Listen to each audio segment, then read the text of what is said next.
विद्यालय ग्रामीण क्षेत्र निगति प्राथमिक विद्यालय। सबसे पहले तो मैं आप पत्रकार बंधुओं का बहुत बहुत आभार प्रकट करता हूँ और धन्यवाद देता हूँ कि आप सब जो है इस कार्यक्रम को कवर कर रहे हैं और बच्चों का मनोबल बढ़ा रहे हैं, हमारे ग्राम समाज का, हमारे गांव के लोगों का मनोबल बढ़ा रहे हैं। मेरा जो मूल सिद्धांत है, मैं यहीं से गया हूँ, जीरो से उठा हूँ।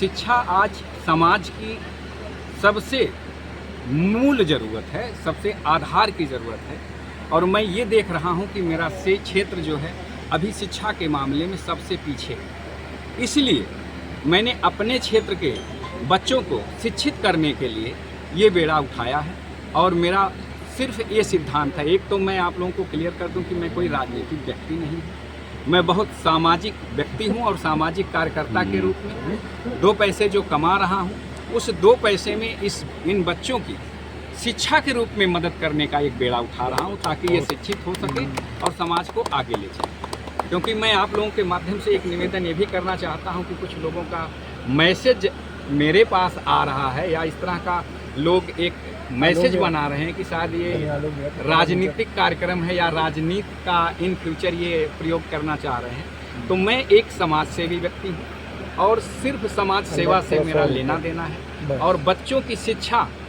मैंने अपने जीवन का उद्देश्य बना दिया कि अगर मैं 2 पैसा कमा रहा हूँ तो उस 2 पैसे में से 1 पैसा 1.90 पैसा जो है मैं पूरा उन बच्चों पर खर्च करूं, अपने जीवन के सामान्य खर्चे को निकाल के सब उन बच्चों पर जो है निर्भर करूं ताकि मेरे क्षेत्र के बच्चे, आसपास के बच्चे शिक्षित हो सकें और कुछ दिन बाद वो एक ऐसे फसल के रूप में, एक ऐसे इंसानी फसल के रूप में तैयार हो सके जो समाज को भी सुदृढ़ बना सके और अपने आप को, अपने परिवार को सुदृढ़ बना सके, अपने देश का बेहतर निर्माण कर सके और देश के निर्माण में जहाँ भी वो फिट हो उस जगह से एक बेहतर जो गवर्नेंस कर सके, ये सपना लेकर मैं जो है इस विद्यालय को जो है आगे लेके चल रहा हूँ, इस शिक्षा के अभियान को। किस नाम से इसका आधारशिला रखी जा रही है? मैं बहुत छोटा था तो मेरी माँ का देहांत हो गया, मैं 5 में पढ़ा और बहुत गरीबी से निकला।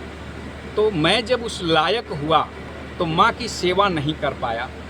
पिताजी का आशीर्वाद मेरे साथ है, पिताजी मेरे जीवन में गॉड फादर की तरह हैं, लेकिन माँ मेरी गुजर गई हैं। तो मैं अपनी माँ को इन नेक बच्चों और इस समाज के नेक कार्य के साथ जोड़कर एक बेहतर जो है उनको भी सम्मान देने का काम के लिए यह एक विचार लेकर आगे बढ़ा और अपनी माँ के नाम पर जो है माँ देवव्रती शिक्षण संस्थान के नाम से इसको जो है आगे बढ़ाने का जो बोर्ड की शिक्षाएं संचालित होंगी और किस कक्षा से? अब जो समय आ गया है वो CBSE बोर्ड का जो है चलन चल रहा है। आने वाले समय में इसका बेहतर क्रेज है और वर्तमान में भी बेहतर क्रेज है, तो मैं उसी माध्यम से अपने बच्चों को शिक्षित करने का प्रयास कर रहा हूँ। बहुत लोग सर यहाँ से बाहर चले गए और उन लोग फिर आए नहीं। आप सर मुंबई से मतलब अपने गाँव में स्कूल खोल के तो क्या संदेश देना चाहते हैं आप लोगों को जो लोग चले गए वापस नहीं आते हैं, इस तरीके की सोच नहीं रखते हैं? देखिए, मैं आपका क्वेश्चन बहुत काबिल तारीफ़ है और मैं बहुत बहुत धन्यवाद देता हूँ आपको।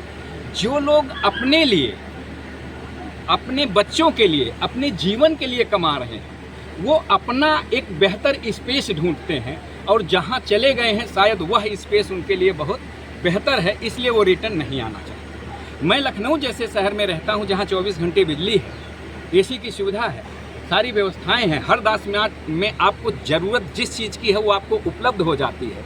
इसलिए ऐसे हाईटेक शहर को छोड़ के लोग गांव में आना नहीं चाहते।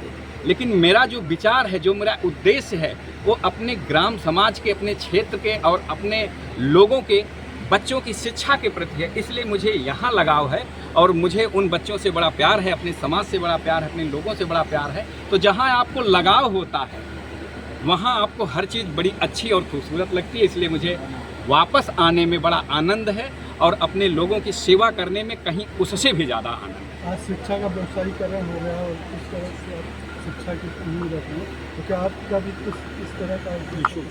मैं आपके इस क्वेश्चन को आपके साथ ही सादर प्रणाम करता हूं और बहुत बेहतरीन क्वेश्चन है कि जब शिक्षा का व्यवसायीकरण हो गया तो वो व्यवसाय हो गया, वो व्यक्ति समाज सेवी नहीं। मैंने व्यवसायीकरण से अलग एक अभियान चलाने की कोशिश की समाज के सेवा करने की कोशिश की है। समाज के गरीब गुरबों को, जो बच्चे सक्षम नहीं हैं, जिनकी क्षमता उस स्तर तक नहीं जाने की है, लेकिन काबिलियत उनमें है और हकदार भी हैं वो इस चीज़ के। गरीबी कहीं भी इसके आड़े हाथों नहीं आनी चाहिए कि आपकी काबिलियत या आपका भविष्य उससे अंधकारमय।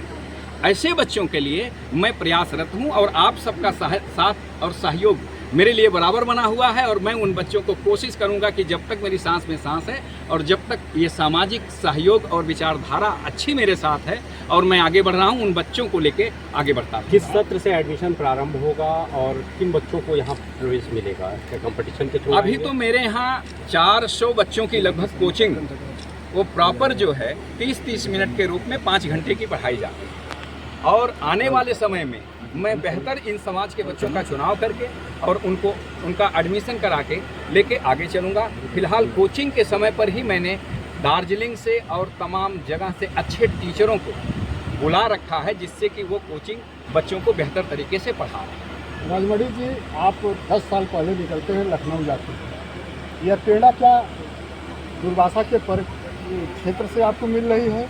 आप एक चीज़ और कहें कि जो है यहाँ शिक्षा का माहौल नहीं है, जबकि बगल में खुरासो इंटर कॉलेज है, गंजी इंटर कॉलेज है, जो आज के 2 दशक पहले यूपी में अपना स्थान रखता था। सीबीएसई में जो है ऑक्सफोर्ड है, तमाम यहाँ है। तो फिर इन चीज़ों के व्यवसायीकरण में आप कैसे अपने को अलग पाएंगे? आपका सवाल बहुत बड़ा है। निश्चित तौर पर ये महर्षि दुर्वासा ऋषि की धरती है, जहाँ 88,000 मुनियों ने तप करके इसको जो है बहुत तपोभूमि बनाया है, बहुत ऊर्जा वाली भूमि बनाई है। देखिए, हर बंजर जमीन में कोई न कोई एक पेड़ ऐसा उगता है जो उस क्षेत्र को छायावान बनाता है। शायद उसी रूप में ईश्वर ने मुझे यहाँ भेजा हो।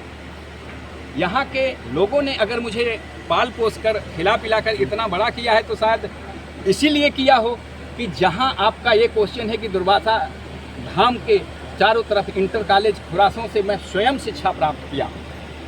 और मैं आपको बताऊं, आप सबको ये बताते हुए मुझे जरा भी शर्म नहीं लग रही कि मेरे घर के सामने भट्ठा जो है, मेरे गांव के लोग, और शायद गरीबी में मैंने भी उस पर मजदूरी की।